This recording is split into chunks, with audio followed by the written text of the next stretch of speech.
No one ever expects to end up with $40,000 in consumer debt, but that's what happened to Janice and Roland Leal. When the couple was starting out, it seemed there was always something they wanted or needed for their growing family.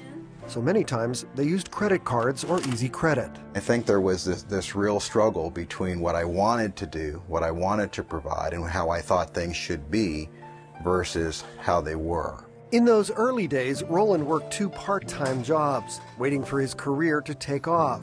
And he managed the family's finances. As their debt mounted, Roland soon fell behind on paying the bills. Credit cards went unpaid. Collection agencies began to call.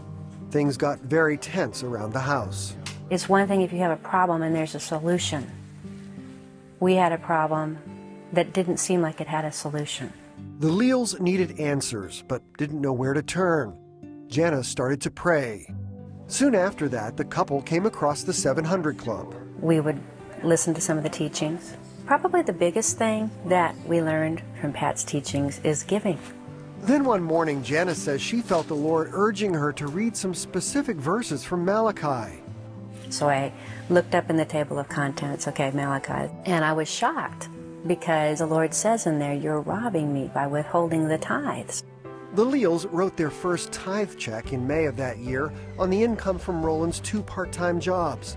A short time later, Roland was offered a full-time position as a government and business consultant. Overnight, his income tripled. We wrote the check, and boom, boom, boom, everything just sort of happened. He gets the job, the income triples, the weight lifted. As they continued to tithe and give to places like the 700 Club, Roland's boss actually challenged him to quit his job and start his own consulting company. The boss even offered to help him. He says, what I'm going to do for you is I'm going to let you take the business that you brought with you into the firm, and I'm going to sub out to you a whole lot of other business that I can't do myself. Today, Roland and Janice continue to see the Lord provide for their family. They live comfortably in this beautiful home near Austin, Texas. I would encourage anybody at any time to trust the Lord for anything, especially money and finances. We can trust Him, we can believe Him to bring the increase, which ultimately He'll use to bless people around the world through folks like CBN.